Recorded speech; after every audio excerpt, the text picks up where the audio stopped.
Welcome to Behavioral Grooves, the podcast that explores our human condition. I'm Kurt Nelson.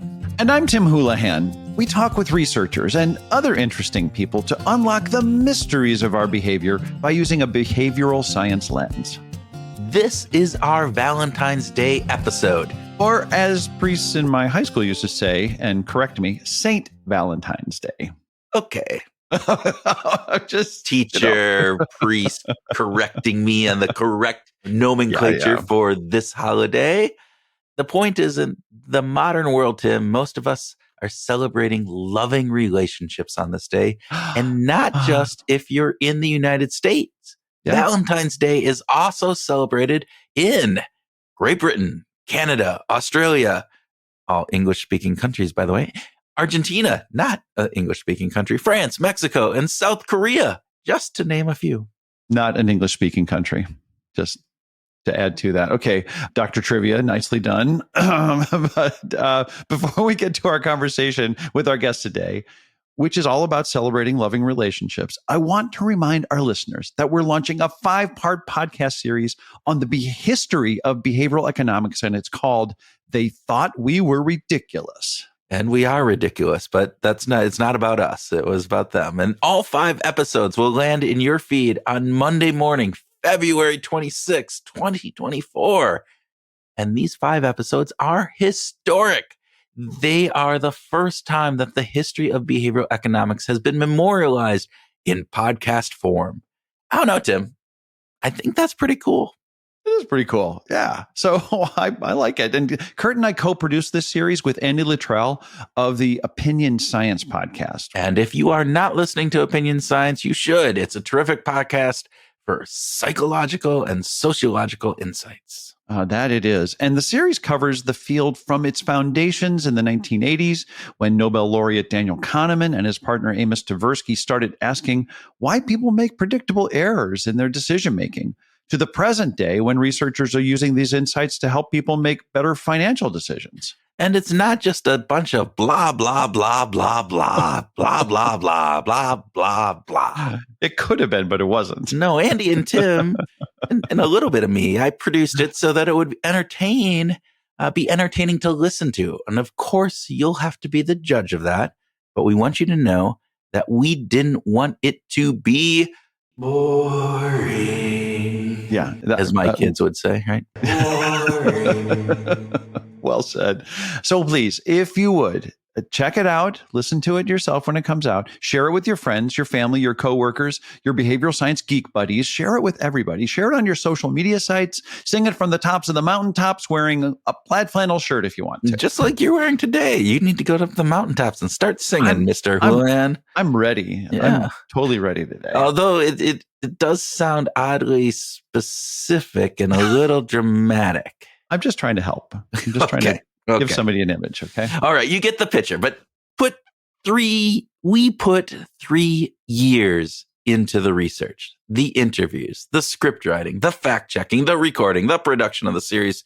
And so if you can't tell, we're kind of proud of it. And we hope you check it out and share. I think you will enjoy it. Yeah, well said, Kurt. Okay, now let's turn back to our Saint Valentine's Day episode and our guest for the episode, Topaz Adizes. Yeah, Topaz is the author of a new book called 12 Questions for Love, a guide to intimate conversations and deeper relationships. Honestly, at first, I have to say, Tim, I wasn't too excited about doing this. But when we looked into the book, we could see that he's really an accidental behavioral scientist. He's a guy who really understands a lot about the human condition, but doesn't use all the psychological vernacular to express it. Yeah. So we talked to Topaz about his new book and a little bit about his previous book, which is called The And we focused on things that will help make our loving relationships deeper and more successful. And it starts with asking more well-constructed questions and then listening to the answers with your whole body. Yeah. Topaz also stresses the importance for creating a space for your conversations, those deep conversations, right? There's a space for everything in our life. Like, we don't sleep in the kitchen. Well, you know. Okay. Most of us don't. All right. We don't make dinner in the bathroom. And again, you know. Most, all right. It's important to create a space for a loving conversation that can deepen your relationship. And here's a pro tip. Probably not best to try to have it the minute you walk in the door from a long day's work. Good call. Okay, so while there are some things that we might consider intuitive, the science behind them is solid. And we hope that you'll enjoy our grooving session where Kurt and I are going to add some science to Topaz's observations. And by the way, we want to let you know that there is some salty language in this episode. So if you've got someone nearby with sensitive ears, we encourage you to listen respectfully and in a way that doesn't disturb them. Yeah, like put your hands over their ears when the salty stuff comes up, right? Is that how that works? Of course. All right. With that, we invite you to sit back and relax in a very lovely space that you've carved out for listening to this Behavioral Grooves episode, and pour yourself a nice cup of agenda-less questions, and hope you enjoy our conversation with Topaz.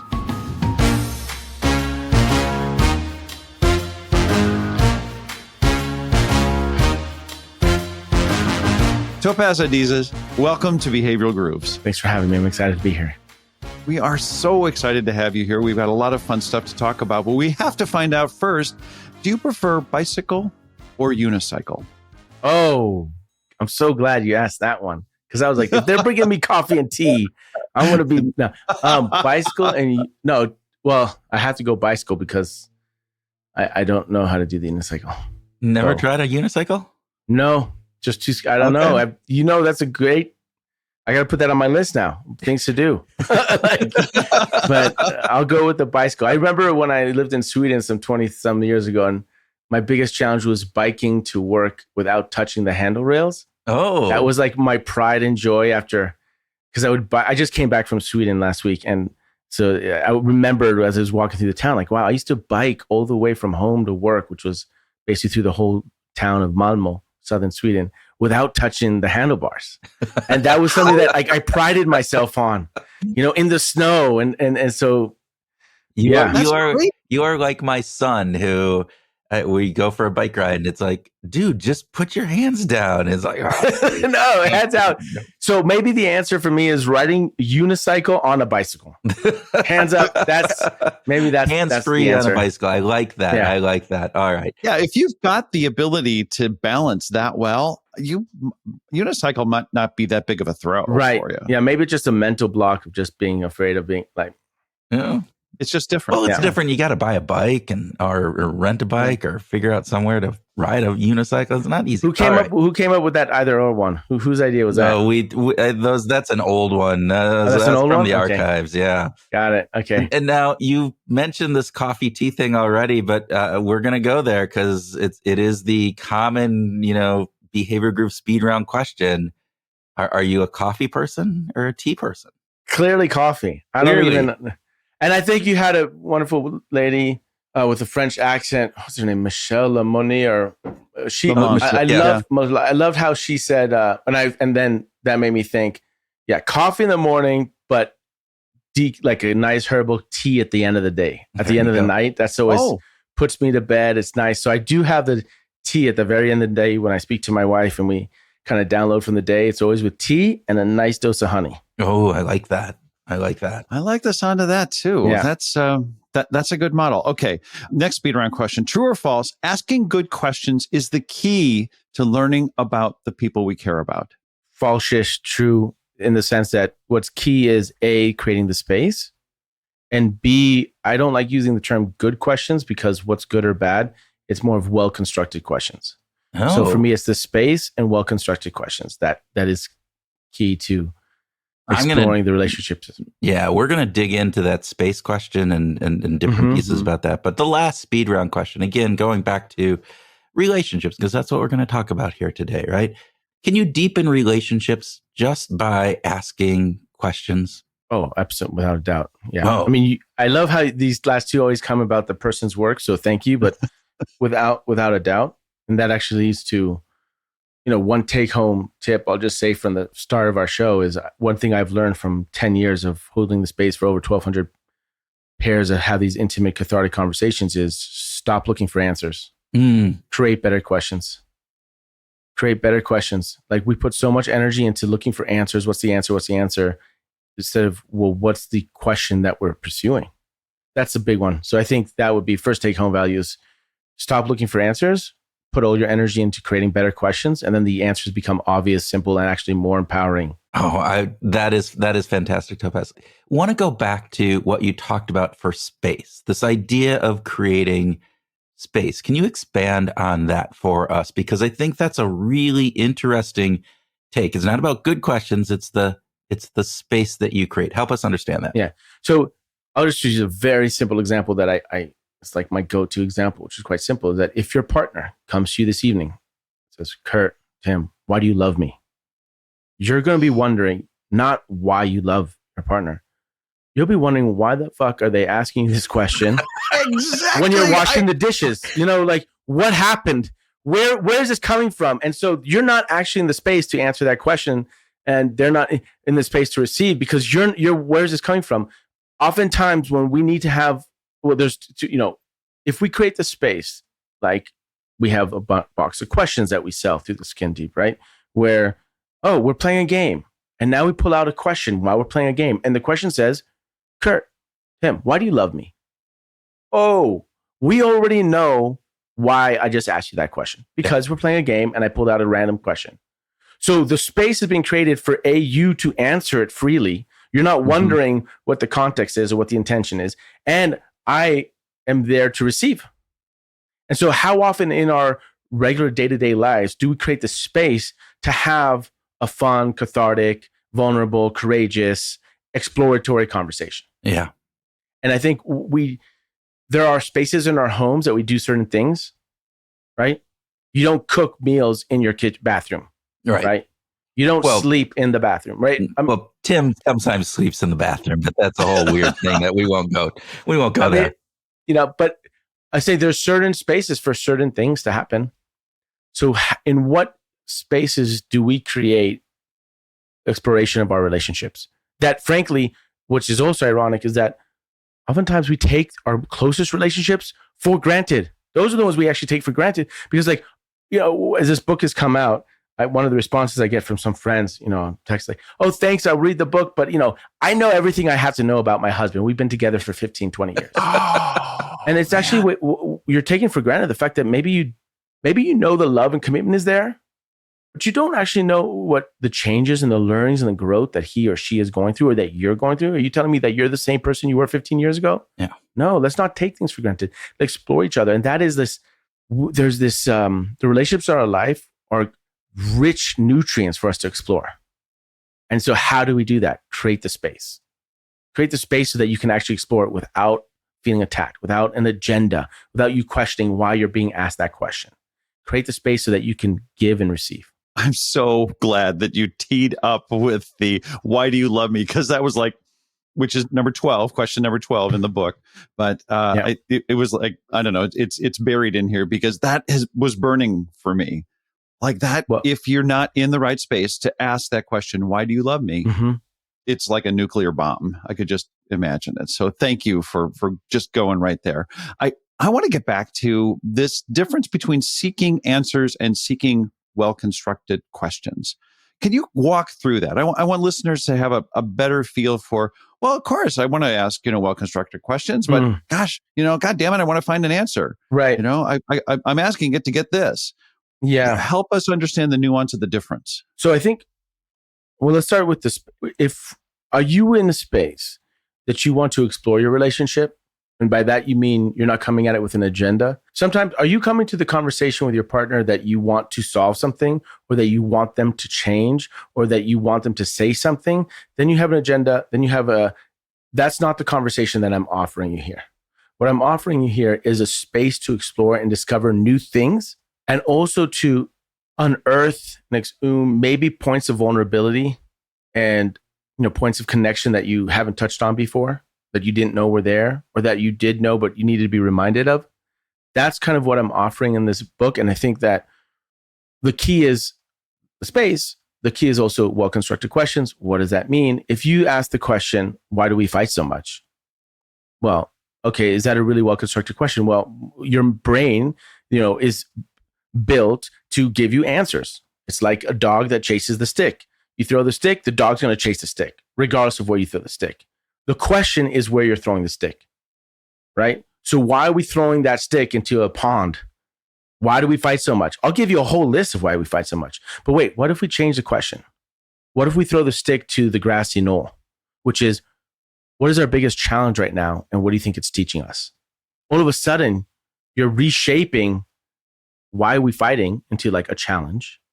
And you're positioning it as like, what is it teaching us? You're positioning these obstacles that we have as an opportunity to learn. Another question could be, versus how does conflict make us better? It's another way of shaping why do we fight so much is how does our conflict make us better? You're repositioning the fact that you're fighting into something that's more empowering, that gives you more agency, that puts the underlying of the questions that we're on the same page and we're growing together. Yeah. You don't get that in the form of question. In the book, you use this example, and I might misquote this, but it was, why is this shit happening to me? To what can I learn from the shit that is happening, right? Yeah. And how is this shit becoming the fertilizer for who I'm going to become? Yeah. Exactly. And I like that. And it's about framing. It's about putting that frame around the question. And it's interesting because part of where my head went when I was reading that is I go, oh, Topaz, this is great. But man, in the heat of the moment to try to, if you're having those conversations, it's really hard to sometimes get out of your brain to reframe it in a way that, like you said, throw the stick to the grassy knoll, not into the middle of the pond, because we can't go there. But with that, and I think part of it is exactly what we've already been talking about is setting up the space and setting up this is a conversation to talk about these important things as opposed to in the moment of a heat of an argument and we're starting to, ask questions and various different things. But can you help us understand maybe how people can go about thinking how to reframe those questions, or what are some tips or hints that you might have gleaned from your, experience with this? So I think first thing that comes up for me, that's a great question. Thank you, Kurt. I think slow down. Number one, slow down. That's number one. Number two, let's delineate or make a distinction between discomfort and safety. Okay. Right? If you look at your life, oftentimes where you grow the most is where you face the most discomfort. Look at your greatest achievement. I promise you, a day, an hour, 5 minutes, or a month before, you were nervous wreck. You didn't know if you could accomplish that. Then when you accomplish it, you feel jovial, feel proud, you feel ecstatic. Why? Because you overcame that discomfort. You overcame that challenge. So when you feel uncomfortable, that's actually a good thing. I have a line which is, the path to growth is lit by your fears. It's lit by discomfort. Pursue them wherever they appear. But let's not confuse discomfort with safety. And some people say, oh, this is uncomfortable, therefore it's not safe. Is it? What is safe? Safe is when you feel like, I know that at the core of this relationship, there's a mutual trust, there's a respect. We want to deepen our relationship mutually. We want to experience more of each other and more of life through each other. And there's, versus discomfort. Like, I know I have that as a base level, but now that I feel uncomfortable, that's okay. And that's good. Now, when you feel uncomfortable, don't speed up, which is a natural thing we all do, right? It's uncomfortable. Let's get through this fast, which is actually more challenging. Yeah. What we need to do is slow down. And maybe in the heat of, I heard Esther Perel on a podcast a few weeks ago, and she says a great reframing of a question. So why are we fighting? What are we fighting for? Oh, it was, what are we fighting about was a question. And she reframed it as, what are we fighting for? So what if in the midst of an argument, you're like, you stop and you go, wait. Okay, what are we fighting about? We're fighting this. What if we just switch it? Let's just change the conversation to what are we fighting for? What if we switch it to, how is this an opportunity for us to deepen our connection right now? Yeah. What is it you think that is making me uncomfortable in this conversation? Yeah. Put the other person in your shoes. So slowing down is number one, and not being afraid or pushing away the discomfort. Because another nugget that comes up for me is, just like an image is worth 1,000 words, an emotion is worth 1,000 thoughts. We could spend time describing an image with 1,000 words. We could spend time going through thoughts and, what about this? Instead of actually feeling the emotion. And when an emotion comes, you basically have two options. Stop it. You don't want to feel it. Push it away. or you let it in. And once you let it in, you can then let it go. And by letting it in, all those 1,000 thoughts you could be thinking about, which is basically pushing it out, just let it in, breathe through it, and then you'll be able to let it out. Right? And that, I think, is a key part of a relationship. And I don't mean just romantic. I mean, any type of intimacy is that we don't need to come to a solution all the time. We don't have to come to convince the other person. We can actually just sit in an emotion, process it, breathe through it, let it out.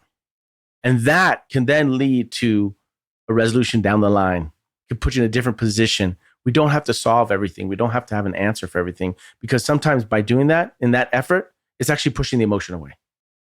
In that slowing down, you emphasize in the book about deep listening. Yeah. And this importance of deep listening. And I was wondering if you could share just some of your thoughts of what are the key components of really deep listening? What really differentiates deep listening from, yeah, I hear you, from what Tim does every day? So like, I feel that oftentimes in our day-to-day lives, we are listening to respond.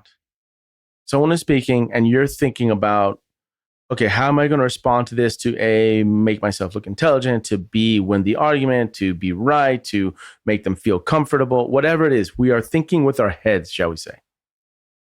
But let's remove that. And by deep listening, I mean, let's bring into the body, because the body is a repository of emotional memories, right? The body is the hardware for the software that runs through our system. So let us hear it with the whole body.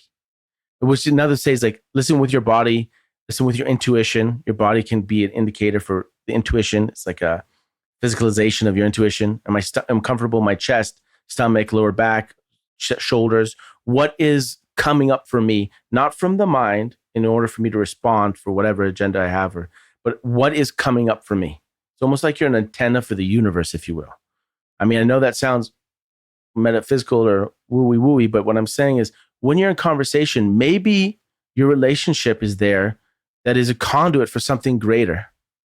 And your ability to tap into what that greater message is by you listening to the antenna of your body, right? And that's what I mean by deep listening, is not thinking with the brain, but thinking with the body, thinking with the heart, thinking with your intuition, and seeing what comes up and speaks up. So a good way to do that is when you're taking information, if you notice yourself already coming up with a response, breathe through it. If you notice yourself getting tense, notice that anxiety and the tension, breathe through it. And then when you're going to respond, take a pause, take a breath, and then follow whatever that intuition is, whatever that voice is, whatever that resonates in you to respond. So maybe sometimes to say, what I think, in response to thinking, say, what comes up for me as a feeling in response is this. That also gives you room. It's not an exact objective truth. You're like, this is what I feel right now. Yeah. And let me play that back. And that's a different kind of conversation. And also gives the other person a sense of being heard. Yeah. Right? So Topaz, it's interesting that you talk about that getting out of your head and getting into your body. We just interviewed Norman Farb and Zindel Segal last week, who wrote a book called Better in Every Sense, where it is about really digging into all of our senses and being able to take note of those. And what I'm hearing you say, and maybe if correct me if I'm misconstruing this, is that deep listening is really, it's not just about listening through our ears. It is about kind of paying attention to the body responses that we have from our internal components to all of those senses that we have in our body, being able to then comprehend what people are saying to get at that deeper level. Am I there? I think, yes, absolutely. And also what comes up for me is, if you're paying attention to your breath and from what the other person is saying in your body, you're even more fully present. Mm-hmm. And when you're more fully present, you're bringing more of yourself or things to the conversation. Because the other thing is, oftentimes we fall into these scripts. Yeah. We're in these scripts. We're in these societal programming that we're not even aware of. These cultural mantras that kind of we repeat. And sometimes we're having a conversation that is, it's a script. Yeah. That we're practiced at. And so how do we actually avoid new grooves, right? Of like, in terms of the mental in our brains, new grooves, how to create new connections is we listen to different parts of our body. We respond in a different manner, right? And where does that come from? Like slowing down, listening to the body. You know what I feel is this. What comes up for me now is this, instead of I think this and I'm responding, because then we're on the higher cognitive level of the existing scripts and patterns that exist. How do we find new grooves? Is by listening to a different part of your presence. Yeah, I love the conversation. The difference between being an actor and playing Shakespeare and reciting the lines exactly as they're said versus improv, where you have to pay attention to what's going on in the moment, be present, and then, every single time is different, but you're there. So yeah, absolutely. I'm curious about what got you here. There's a lot of work that you did prior to getting to 12 Questions for Love. Mm-hmm. And what was the impetus for writing this? I guess it's a two-part question. What's the journey that leads you to these observations? And then what's the impetus to actually write 12 questions? So 12 Questions for Love is a book based on my experience, my team's experience of 10 years of holding space for over 1,200 conversations, in which we had participants of all kinds of relationships, everything you can imagine, facing each other with questions that we would present, and they would have a conversation. We'd film it with 3 cameras. So basically a wide shot and 2 close-ups, so that you're always seeing both faces at the same time. And what I think is beautiful about that is that we're elevating listening on the same level of speaking. Most of our media these days, if you watch any TV or anything, or even social media, you're always seeing the person talking. Yeah. When do you see the person listening? And for us, it's at the same time. It's a bi-panel. You see both at the same time. And frankly, these days, I think we need to listen more than talk. And I think that's why I think this format is beautiful. One of them. But it creates a space between. And that's what the and is about. Because the and is, and I'm giving you a long answer because I want the audience to understand who is this guy and why does he have any value offering. My value offering comes from holding the space for 10 years of doing the and. And the and speaks about the space between, which is a relationship, not you or me. It's not us or them. It's you and I, us and them. It's the and that connects us. So by filming with 3 cameras, by always at minimal having a bi-panel where you see both people's face at the same time, you get a sense of what connects them. You get the sense of the space between. You get a sense of, it's not just what they're saying. It's like, what's the feeling that's between them? And I was brought, how did I find my way? And so 12 Questions for Love is, the learnings, distillation of what have I learned from doing this for 10 years? What makes a powerful, well-constructed question? How's the space? What have I learned about relationships from doing this? And so that's what's in the book. And it's a blueprint, it's a manuscript. It's not a manuscript. I'm sorry. It's a guidebook for people to bring that into their own lives. What brought me into this space was that at a very young age, I remember my parents fighting as a divorce, right? I had a brother who was 15 months younger. So I was the big brother. I don't have a memory. I have one memory of my parents being happy together. And so the rest was fighting. So that kind of woke me up at a very young age to like, what's happening here, and trying to manage the space and also protect my brother. And I think a core question, and that's in the book, was just, where is the space of connection? And also my lack of connection to my parents. I mean, they're wonderful parents and good relationship, but through my childhood, there was a lack of connection and lack of intimacy. And so I went to search that in the form of a camera and documenting and speaking to people as a filmmaker. Yeah. I did that for 15, 18, 20 years. Then I transitioned into this project, which is the end, which is exploring the space between, creating the space for humans to be humans. And what can we learn from that? I find it really fascinating because in the book, you also talk about this process that you went through to get here, right? And you talk about honing these questions that as part of this, you started off with this idea, but then as you got into it, you started seeing this and you realized this is how you construct these questions, as you talked about before, to get there. And so it isn't just, oh, here are the 12 questions that we started with, and we've just gone through the same. It has been a learning process.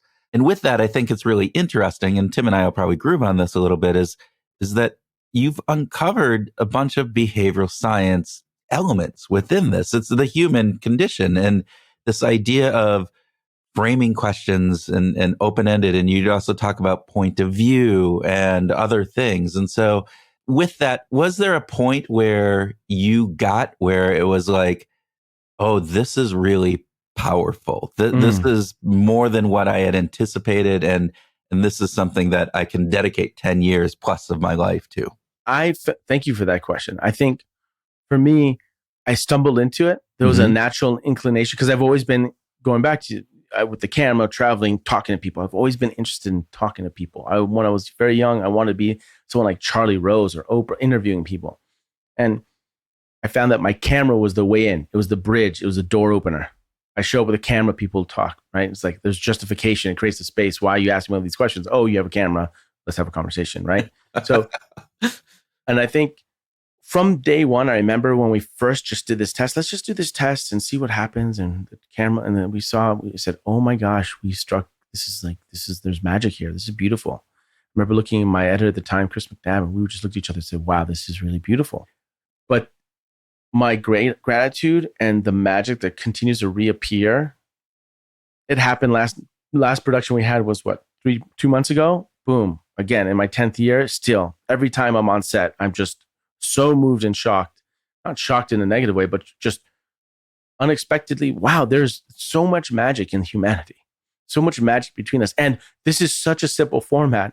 And I'm so grateful for it. And my team and I feel responsible for it because it's a powerful format, but it's so simple. You can pretty much, there's as many stories of relationships as there are grains of sand on the beach. It's not hard to cast these things because if you take anybody, put them together that have a relationship, not strangers, but relationship, and you ask them good questions, well, constructed questions in a space that's conducive to that, you're going to have an incredible conversation that reaffirms your sense of humanity. And what I mean by humanity is our sense that we are not alone, that there's a common thread that runs us through us, that makes us feel connected to one another and something greater. And that's through, in one way, is our ability to communicate our emotions and what we're going through and what we're feeling. So if there is as much variety in the human condition and the relationships and the kinds of questions that we might ask as there are grains of sand, what's the 13th question and the 14th question and the 15th? What didn't make it into the book? Was there one that you're like, oh God, this is a really good one? Well, I think we better stick with 12. Yeah. So I went with 12 because, this started as an experiment and then it was working. And then I deepened the experiments. Why is it working? And then the book was really the last examination of why does this thing work? Why has this really worked? What's really working about these questions? Why have I been the one to stumble into it? My team and I, what is drawing? So there's a constant learning. In the end of the book, we have a bunch of other questions that are for each, because it is the questions well constructed, but it's also the sequence of questions, right? Yeah. Yes.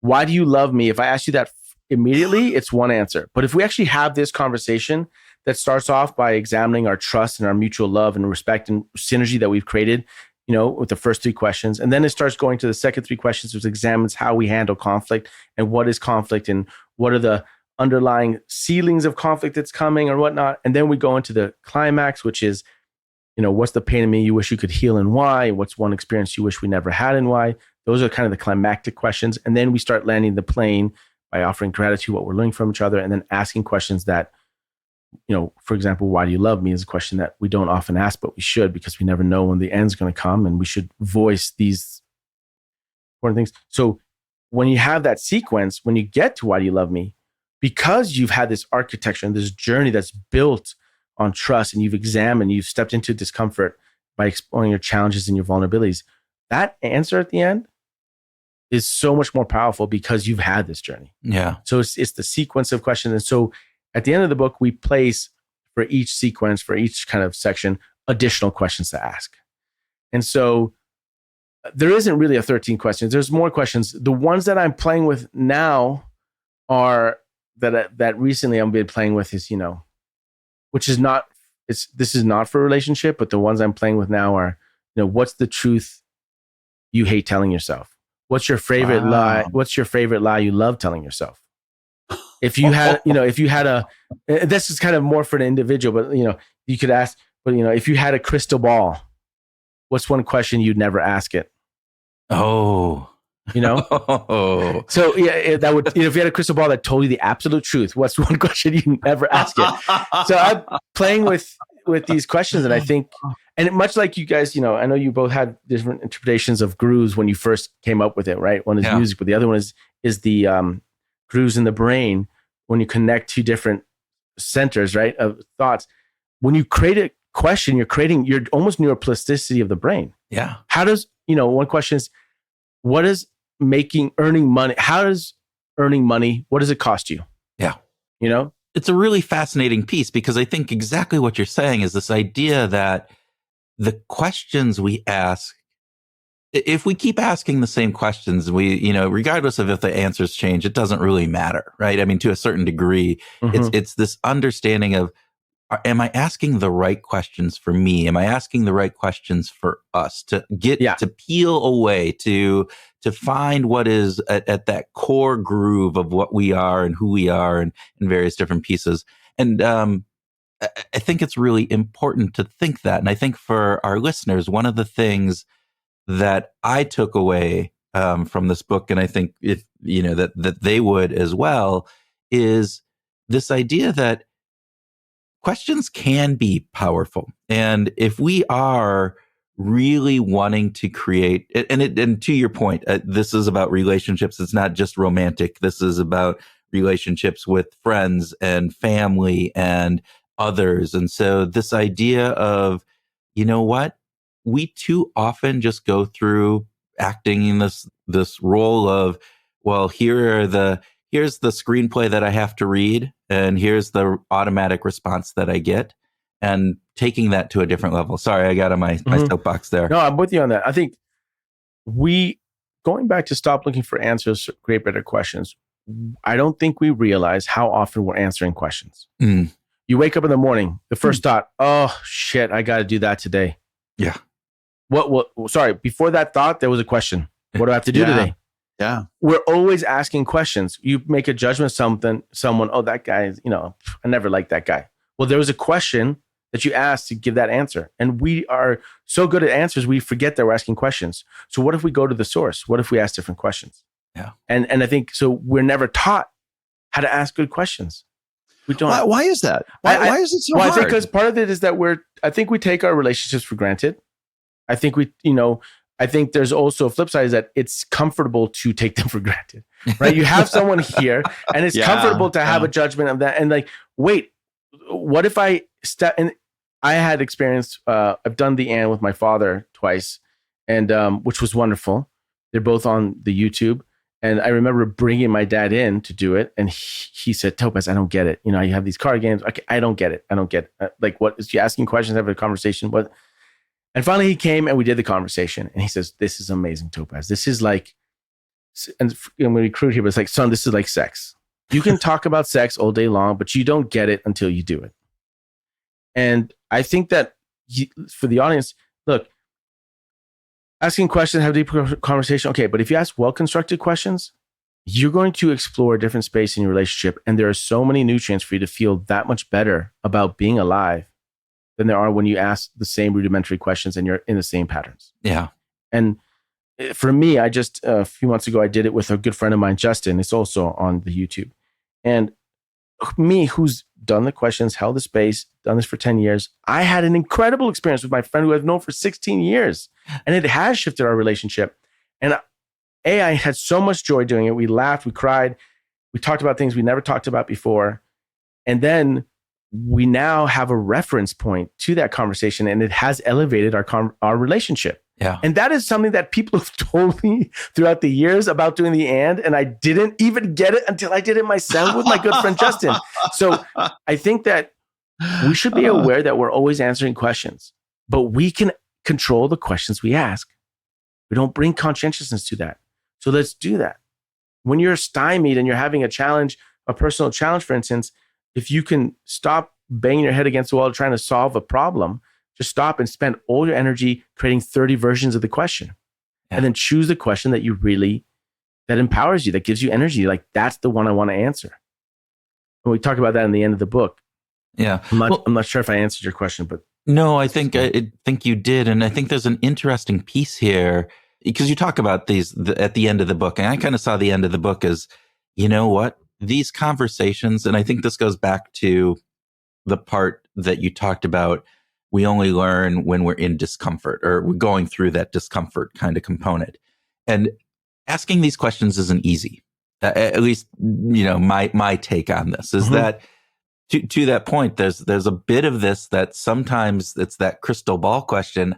I don't know if I want to know the truth of some of these, right? I mean, if we really get down to it, there can be some things that you learn about yourself that aren't necessarily the most welcoming kind of things that you can learn about yourself in answering these questions or having these questions asked of you. And so I think there's that last part of the book is kind of showcasing that, all right, so if we start going down this weird, here's some help to get us out of that downward spiral or the difficulty that we're dealing with.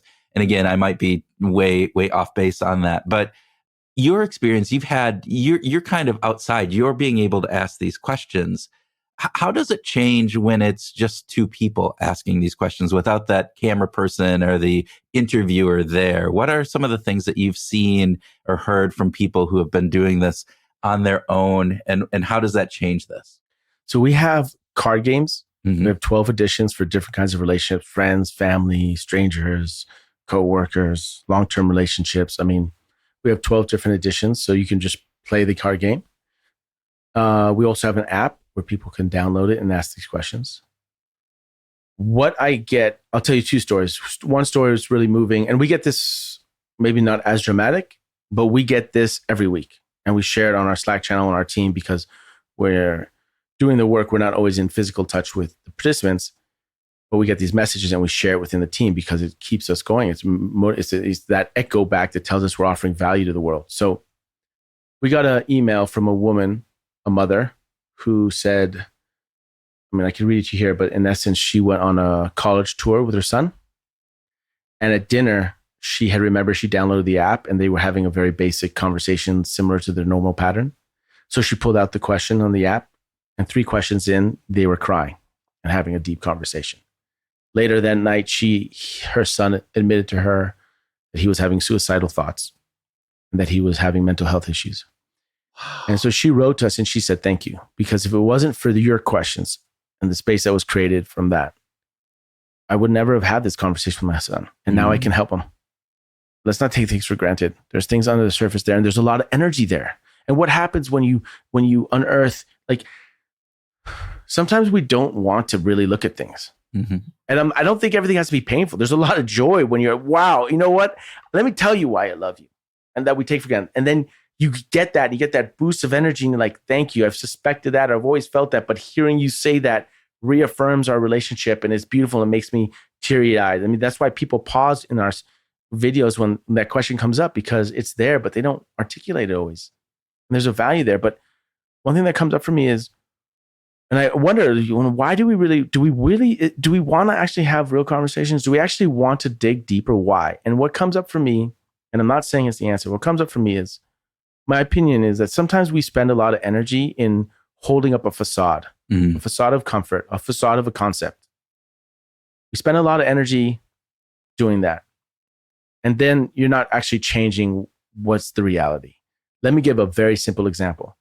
When I realized that I was an asshole, I'm not saying this is Topaz. Well, yes. When I realized that I was an asshole, okay, I then stopped spending all my energy pretending that I wasn't and took all that energy on fixing that I was an asshole. Yeah. So how much in your relationships are you pretending and spending energy to pretend instead of taking that energy, going into it, changing it so that you have a more resilient, fulfilling, sustaining relationship?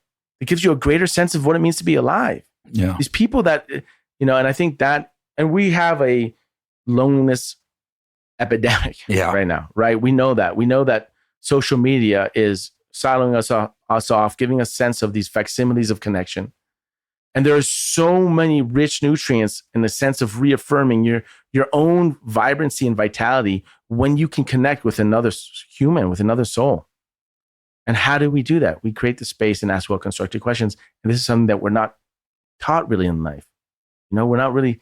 And I think that that for me is like what I know is of value. And just to land on the last story I mentioned, I was going to say too, which is I lost touch with a very good friend of mine, 12 years. Finally, we caught up after 12 years. And as I was speaking to him, I was telling him, yeah, I made these cards. Question goes, wait, Topaz. And we were on FaceTime. and he went into his bedroom and he pulled out the box.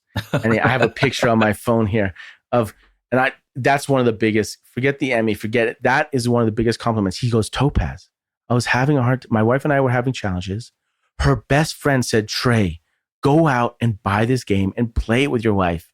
It'll help. And this helped. And I can't believe it's in my bedroom. I can't believe, you were a part of that. And that to me is one of the greatest compliments. It's like a value. These card games create value for people because it creates the space to have a conversation you wouldn't have otherwise. Yeah. Right. That's a beautiful story. And it's a great way to sort of articulate this point about the kinds of benefits that people can get through going through the whole 12 questions, going through them in order, getting prepped.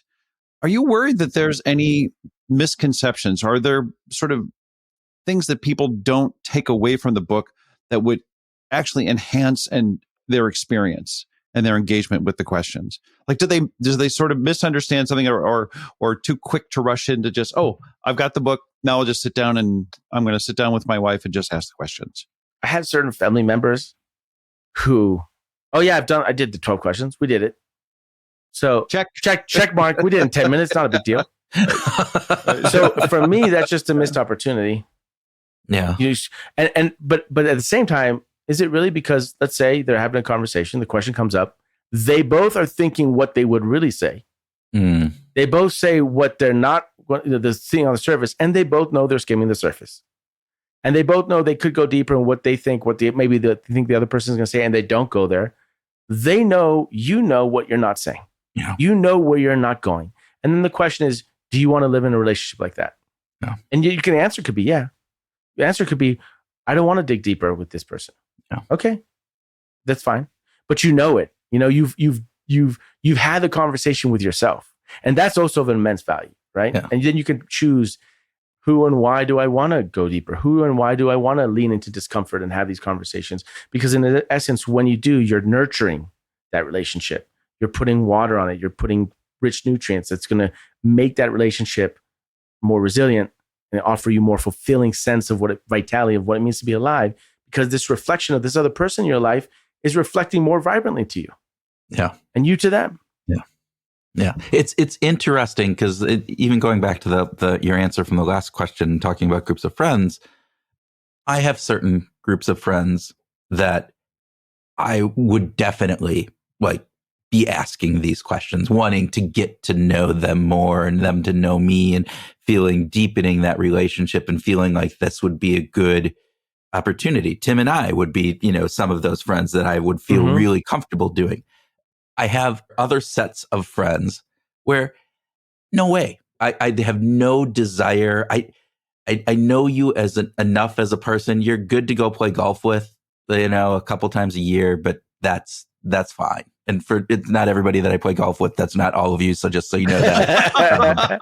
Yeah. But this idea that there are certain individuals that this feels like it is more appropriate to, and there are relationships in our lives that are more of that surface that we don't have the time, we don't have the energy, we don't have the wherewithal.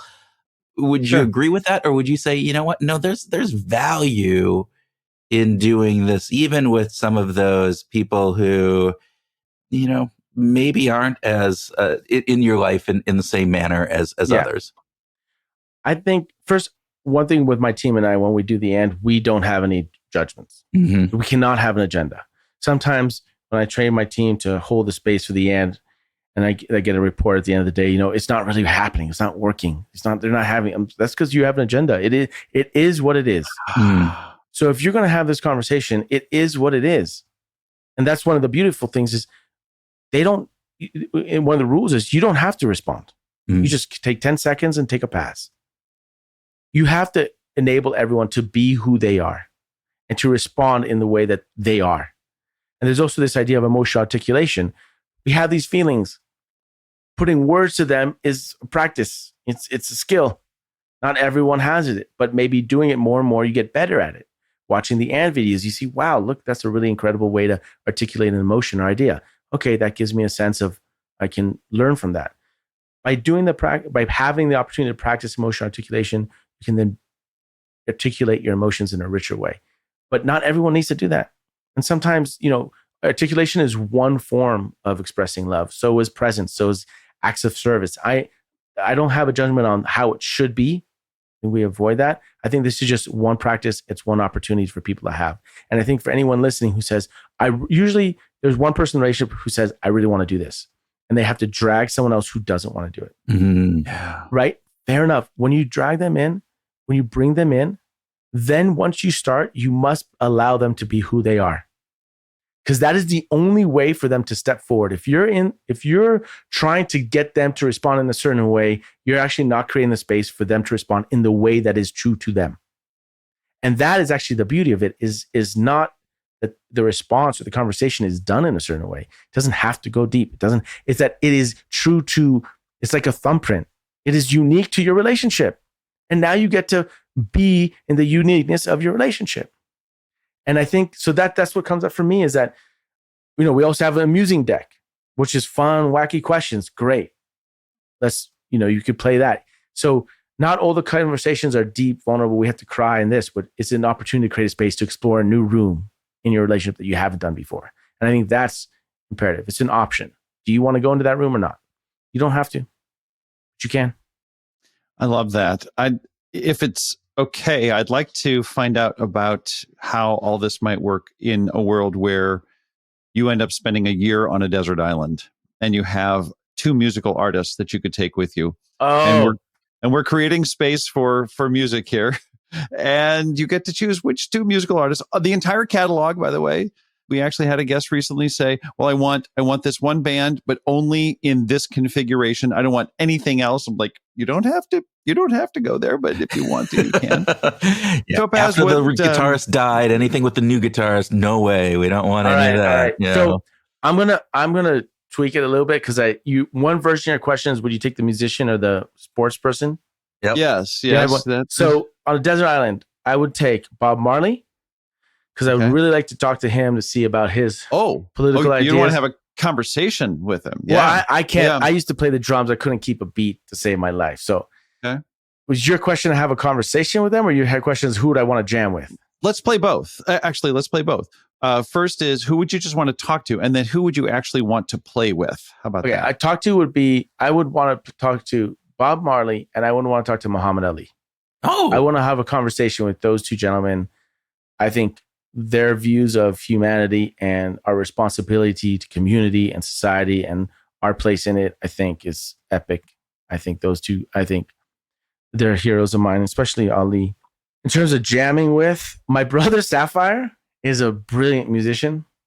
And when he's in the studio, he's incredible. He's such a great collaborator. I can't play, but I love playing. I just love hearing him jam. And then I would bring in John Coltrane. Because John Coltrane, he was a dream. So what's interesting is my brother Sapphire is 18 years younger than I.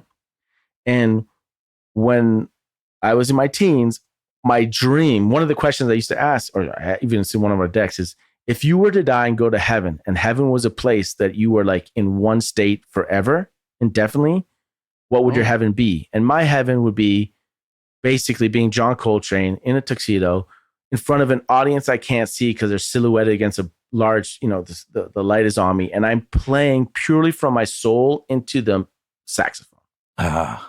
And ironically, when my brother was born and he played the accordion, he became an incredible maestro at the saxophone. So I would want my brother Sapphire and John Coltrane for me just to watch those 2 jam, and me to, try to keep along. Oh man, that would be, that would be bliss. Yeah. I could easily imagine that. Okay. Yeah. Okay. I'm gonna. We're going down a whole different path here. Muhammad Ali, you have a conversation. You only get to ask Muhammad one question.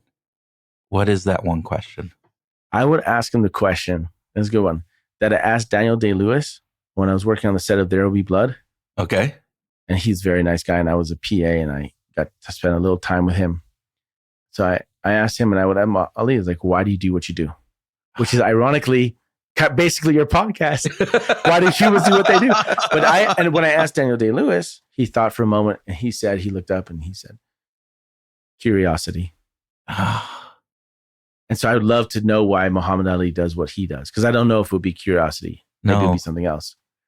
But that was Daniel Day-Lewis' answer. And I think, why do you do what you do? Yeah. That's a fascinating and inspirational comment that he made.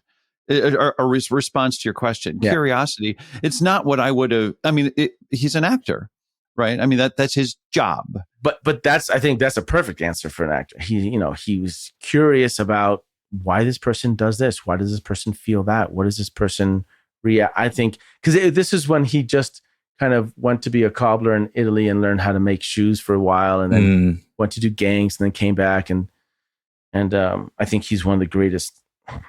That guy's amazing. Well, and I think it's probably what makes him such a good actor, right? I mean, you could get you could put 100 actors in a room, ask them all the same question, and there might be a couple that are curious, but a lot of them are going to be for other reasons. But that curiosity is really, if you think about it, it's getting into that person. Why are they doing this? Into the character, and that probably is what drives a lot of his great acting ability and into why he is the actor that he is. So I think that's really cool.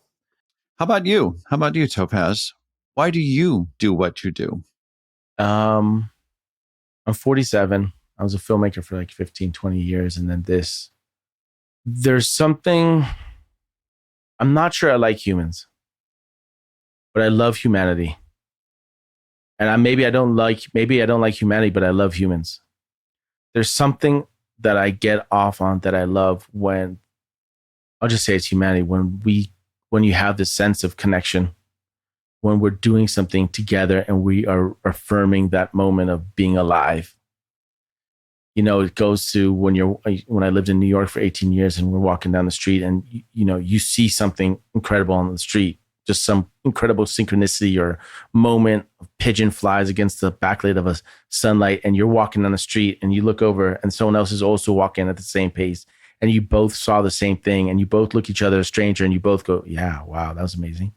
Without words, but you both know, and you're like, that moment, that sense of, or what used to happen when you're in a taxi cab before Uber and all that, where you actually spoke to the taxi cab driver and you both harked on something that was a fundamental truth, and you're like, oh my God, this stranger, right? Or that co-conspiracy you have with your partner. You're at a dinner party, someone says something, you both look at each other because you have to share the same opinion that no one else does, but you both know it. That sense of connection, those are the things that get me off. Yeah. I love playing soccer, but my favorite sport was when I rowed. I went to Oxford to study philosophy for a year, and I rowed there. And that was I loved rowing. Why? Because you're there in the boat. You barely see, you can't see your other teammates. Your back is to, and you're just the faith that you're all rowing as hard as you can at the same pace, in the same rhythm, in the same goal. I just love that idea. And that's maybe what I do is the pursuit of that sense of that oneness between us as humanities. And I just get off on when we are all together sharing something together that then makes us greater than what we are singularly. Every moment is once in a lifetime. I'm trying to teach my son to pay attention to the light. He pays attention to the light. He knows that this moment is special because this is all these things had to happen in order for this moment to occur. But that's happening in all our lives, every moment, without any light. We're having this beautiful conversation. Both of you guys are holding space. I'm super grateful for you guys to do the work that you're doing and create this opportunity for me to express myself. So thank you both. Topaz, thank you so much for being a guest on Behavior Grooves today.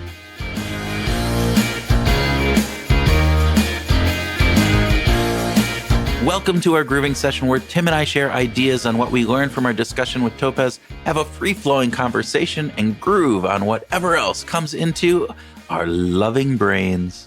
Oh, that's just so sweet. You know what? Okay. So we were laughing about this. It's our Saint Valentine's Day episode, but yes, Valentine's Day, as I like to call it, the insights are not about like just a romantic, loving relationship. This is about helping people have conversations. And what Topaz is doing here is it's about any type of relationship where you feel affinity, caring for that person, a family member, a close friend, even a co-host on a podcast, those are the types of things that, I think this is really about. It's not just that romance, Yeah, that's a good point. Did you admit the podcast co-host thing reluctantly? There was, I just wasn't sure if you were being completely, I guess maybe you were being completely authentic with your reluctance. I don't know. But, I don't know if there was maybe just reluctance of sharing that out to the world. With it's people in 140 countries. Yeah, two guys having a conversation. It's like, hey, yeah, whatever, dude. No. Tough sometimes, but no. I mean, I think this is really important when we think about this, is that the lessons learned, the ideas that are brought forth by Topaz and from what we talked about with him, do not just apply to those sexual, romantic kind of, wife, girlfriend, boyfriend, husband, partner, right. relationships. They are indeed for your kids, for your parents, for your brothers and sisters, and for your friends, and even, like I said, co-host on podcasts and different things like that, Okay, agreed. And nicely pointed out. The first thing that I want to bring to the table is his point of stop looking for answers. So tell me what you're going to say here. What's the answer for this question? Yeah, see, this is the way our brains work. Is like we just want to have we'll definitely going to get to this in bigger psychological form, but it is hard to listen and or ask a question and not have an expectation about what the answer is. Like we know enough about the expectation effect to know that unconsciously, if not consciously, we are going into virtually every situation with some kind of expectation. I hear you. You're doing great so far. No, well, all right. So no, I mean, but that's so what I just did there, right? Is not actually what we need to be doing. It's not. It's listening to you. I'm listening to you. Yeah, is different than even I hear you. I hear you closes it off. I'm listening to you keeps it open, and there's a difference there. This idea of active voice and heard kind of is all right. We're done. Right. Yeah. I'm listening it's still open. And I think that is one of the big pieces that I think Topaz brings out. So he does. And there's good psychological foundations for this, right? That we know that listening involves two important cognitive processes. It involves attention and processing. And that's very, very different than just I hear you. Yeah. Right. To pay attention and to process things means that we're actually engaged in something. So we've got these two cognitive processes at play, and listening also involves a behavioral process, and that's expression. And Hanny Collins, in a 2022 paper, noted really nicely about how honest, high-quality conversational listening is most effectively conveyed and detected using verbal expressions of listening, in part because these cues cannot be faked. Like our bullshit meter is pretty good. And if we are the person who's talking and we're looking at someone who is listening and it looks to us like they're kind of faking it, there's a good chance that we could be right. So this is the kind of thing where we need to be involved on an authentic basis. We need to be, again, from a cognitive perspective, it's about attention and processing. And from a behavioral perspective, it's about expressing authentically. And that's where we stop looking for answers. That's when we're really just in the moment and we're asking ourselves to participate and be present. I think that's kind of one of the key things. I'm sorry, I wasn't paying attention. Oh yeah, of course not. No, I thank you. I think that's really important. Is this idea that we know? I mean, it is more than just the words that we say, right? And it's we are able to, as you said, understand by the visual cues, by how it feels, all those different things. And there's done work with organizations where I've coached and done workshops on communication, and talk about the sender-receiver model, this idea that as a sender, we have a concept. I want to express something to you. And in this situation, I want to express how I feel about you as that concept. I have to encode that, right? I have to encode that and create the words or the way that I'm going to express and communicate that to you. And then I go ahead and I do that. But what always happens, and this is a big piece about, like, we'll get into this next part about creating the space, right? Is that you send a message, you say, I so appreciate you and all that you do and everything else, whatever that message would be. You've encoded this feeling that you're trying to convey. But then there's noise. And noise can be physical noise. It can be the background in the restaurant. It's too loud. You're having a nice romantic dinner, but there's clinking and clanking and everybody, and they're like, what did you say? And that message gets, diluted because of that noise. Now, it's not always physical noise either. There is what's going on in our heads. There's the idea of, what am I feeling? Am I tired? Am I hungry? Different pieces. That changes how I cognitively process or decode that encoded message.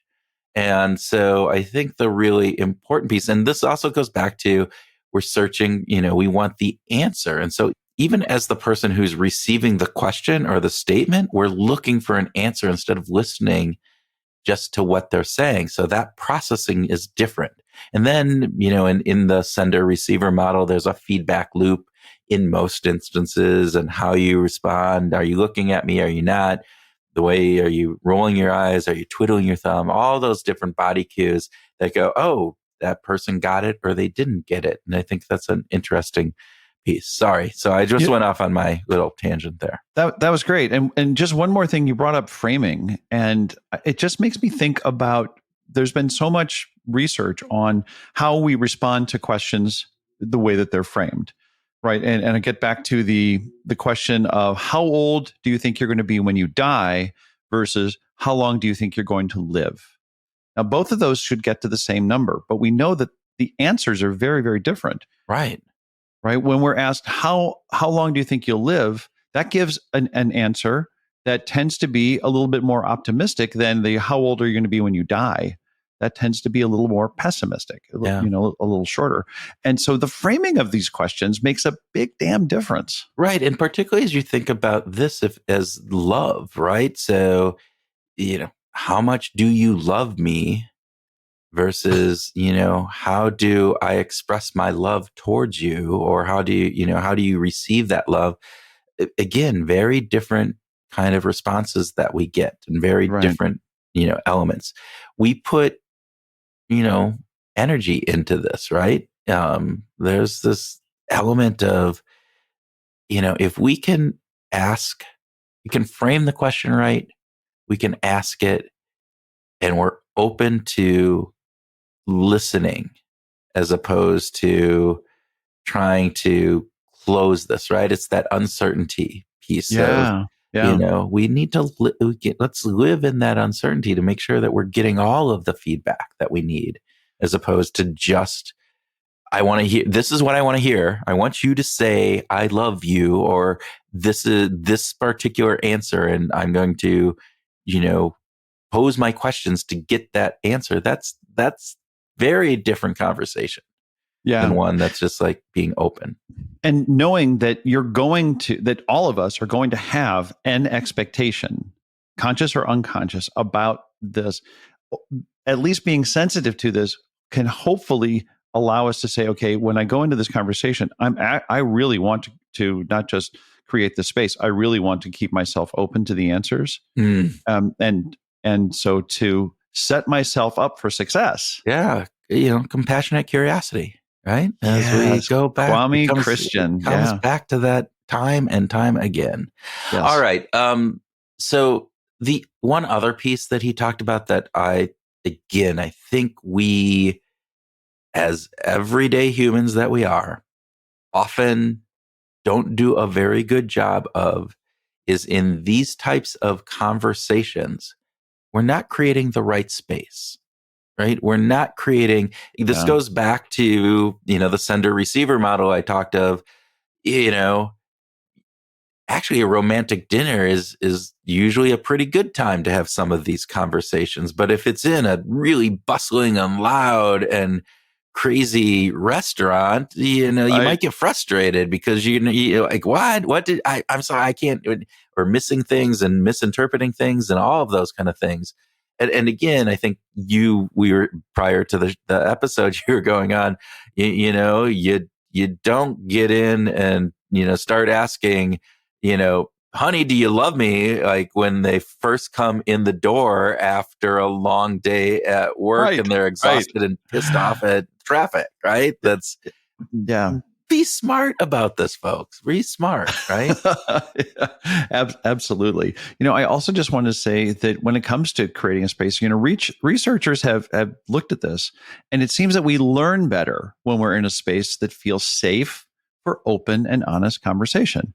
And if that is part of the goals of our relationship is to learn from each other, then let's create a safe space. Let's create a very safe environment.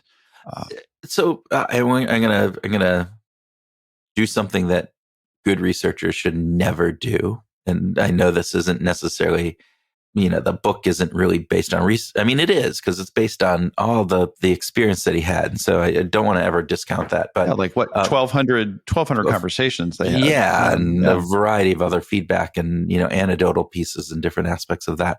But this idea of having that safe space, loving conversations, definitely. Work conversations.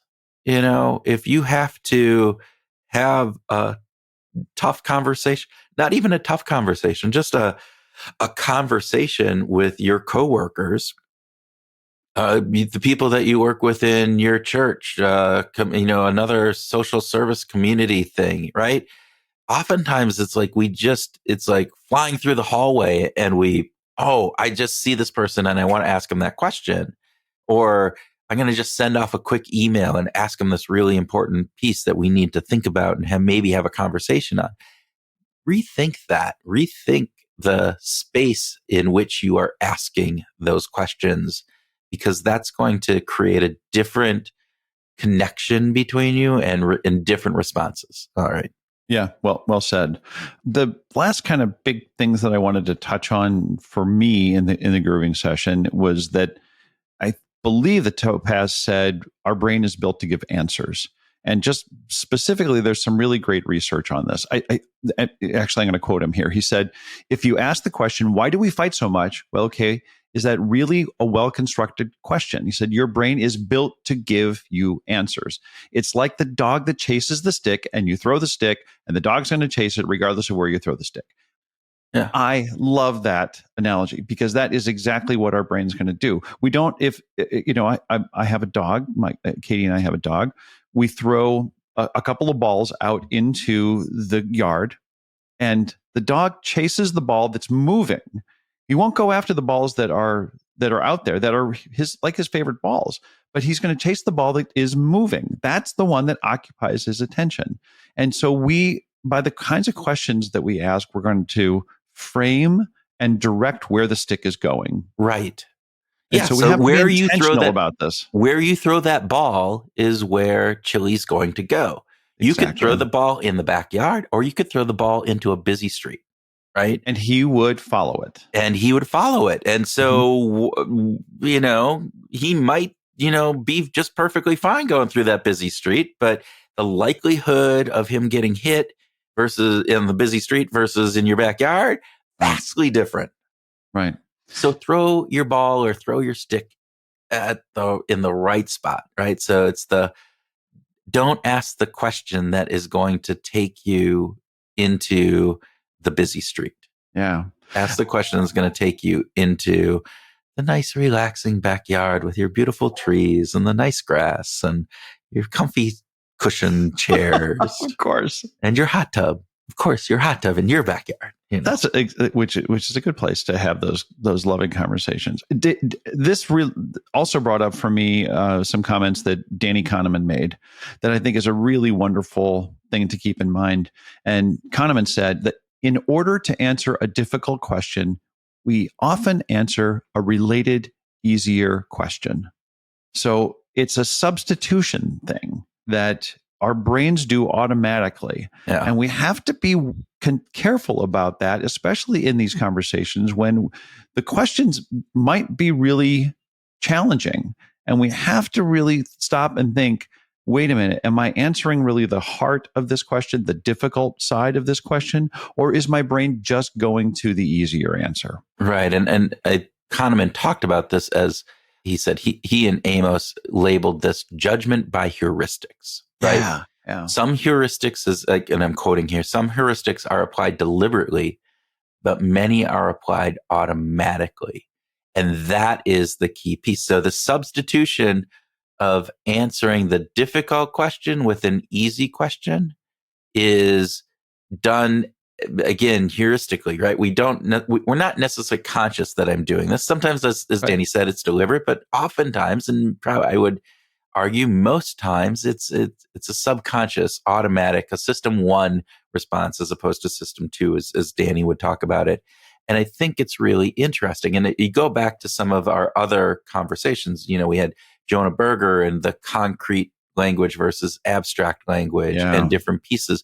Well, what does our mind go to? It goes to that immediate, like if you ask about our relationship, where does my brain go? It goes to the vivid, immediate, heuristic of what happened yesterday or the, last week versus looking out over the long term of 7 years of doing this podcast, of 15 years of being friends, and so 20 years of being married to someone, right? Oh, I wasn't married to you for 20 years, but no. I was just going on that. But it's okay. Yeah. No, but I get, but that's a really important piece as we think about the way that our brain searches for answers. And it is a natural piece, and filling in that tough answer with an easier question, right, is what we do as well. So, yeah. So this is to say we need to sit down, sit back, relax, get comfortable, answer the well-constructed questions authentically. Yeah. And be open to listening and really trying to understand with some compassionate curiosity what that other person is saying. In that sender-receiver model, as a receiver, you have a job to decode that message in the most and best way. And so really be working on trying to understand, what this person is asking in this question. Same thing when you give that answer for the other person, you have to do it. All right. Couple things though. All right. Let's finish that, right? Done with that. Okay. A couple other things. What else do you have in mind? Topaz had these amazing, great lines that you wrote a couple down here. I think they're wonderful. My favorite, and I wrote this down myself. Just like an image is worth 1,000 words, an emotion is worth 1,000 thoughts. Oh, it's just going up on my freaking wall, Oh my God. Or how about the path of growth is lit by your fears? That's great. That's just the body is the hardware for the software that runs through our system. These are just lush. I think it's just a couple more. All right, you grab a couple more. Okay, I'd say, how about let's bring listening into the body, because the body is a repository of emotional memories. Yeah. Mm-hmm.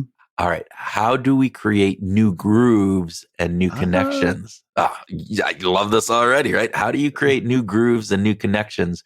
We have to listen to different parts of our body. We respond in a different manner. Yeah. We have, So, we have to listen to different parts of our body. in order to find those new grooves and new connections. I'm throwing you a Louis here too. So I was so impressed with this, with just our conversation with Topaz and kind of everything. He had talked about this book, but it's also this series of cards, basically, that you can buy a box of cards of questions, right? And so they have ones for relationships, like, loving relationships, friends, different pieces. I actually went out and bought the family one. And now, Tim, I know you're not my family, but I'm posing some questions to you from the family edition. I picked out the ones as to how do you describe me and our family to others, since you don't. Maybe you do. Maybe you describe, that Kurt Nelson and his family. You should see what they're like. Yeah, there you go. I've written blog posts on that. Or list our family members and their corresponding spirit animal. You could probably go through and, my family well, but I've already done that in social media posts for everybody in my family. So yeah. Kurt is his spirit animal is a spider. He's creepy crawly up in the corner, spinning his web. No, all right. Not. Here you go. All right. First question. You really are. When do I embarrass you the most? When do you embarrass me the most? So that means I have to, of all the things that you embarrass me with, I have to pick out the one thing that's the most. Is that right? Yes. The most embarrassing thing that I do, not just all of them. I mean, that would be a list. Our listeners would be listening to this podcast for, a day or two of if you listed. So just the most. Well, I don't think that you embarrass me. So this is, it's a hard question for me to answer because, and I'm not trying to just dodge it, but I don't feel embarrassed by you. I mean, like you said, we've known each other for 15 years. We've been doing this podcast for 7 years. We have a lot of time together, and I've never felt embarrassed. No, even when I dance, even. What about when I do that little cha-cha-cha kind of thing? Not maybe some of the macrame, things that you created were embarrassing, but I've never created macrame since the 1970s in home economics class of junior high. Oh my God, macrame. No, I don't know. Right. Okay. Are you going to crush me with any others? Sorry, I think we've ruined this already, and sorry. I won't put you on the spot. This isn't necessarily the best space. How about that? Right. We know that there's going to be thousands of people listening in 140 countries to what we have to say, and 190 countries. Tim, let's get 190 countries. Yeah. Okay. No, we don't have 190 countries, do we? Many. We have 100. But that's right. That's part of creating a space. Yeah. So, okay. All right. So what tips do you have based upon Topaz and the research that you and I have done afterwards? What some additional tips on creating these good conversations that get deep and, get you to better understand and relate and feel loved? Big one for me is slow down. That's a big one. Like, we can't just get our best conversations at rapid pace. There's a time and there are things to accomplish with some of our conversations that need to move at a speedy pace. Come on, Tim, let's hurry up. We got to wrap this question up. No, precisely. But if you want to have a relationship deepening conversation, you've got to slow down. Okay. What's another tip? Topaz talked about distinguishing between discomfort and being unsafe. And I think that gets underplayed a lot. I think that we oftentimes fail to, it's sort of like the difference between, having that sense of being in a risky situation versus an uncertain situation. Yes. Our bodies really can't easily tell the difference. It's a cognitive thing that we have to say, whoa, wait a minute. It's not actually risky. It's just uncertain. Yeah. So, and in this case, discomfort and a lack of safety tend to feel the same way, But I think that we have to dig a little deeper and say, well, wait a minute, cognitively speaking, it's not actually unsafe. I'm in an uncomfortable situation, but it's not unsafe, or vice versa, if that's the issue. Right. And oftentimes I think we fear that discomfort, but going through that discomfort leads to some of these real wonderful breakthroughs and insights. Yeah. And if we don't distinguish between uncomfort and unsafe, we might avoid or stop or limit those conversations because I'm feeling discomfort. And discomfort is part of the human condition, and it's something that we shouldn't avoid. Many people do, and I think we need Jonathan Haidt on to talk through all sorts of different pieces, but that's a whole different piece. But I think if we can move and understand when things are just this is discomfort, it's not unsafe, I don't like it, but we need to move through this because it'll get to a better spot at the other end. That's a really important distinction. Yeah. Do you have what's your last one? I know you got three here. I've got one more. Yeah. Listen with your whole body. And I thought that it's a little on the woo-woo side, but there is some epigenetic evidence that we experience the world in more than just our senses and more than just the cognitive thing. Our body has memories, like we remember physical and emotional things differently. And so let's listen with our whole body. Let's engage our entire body when we're in the listening position. Yeah. Well, and I think there's a really important piece here.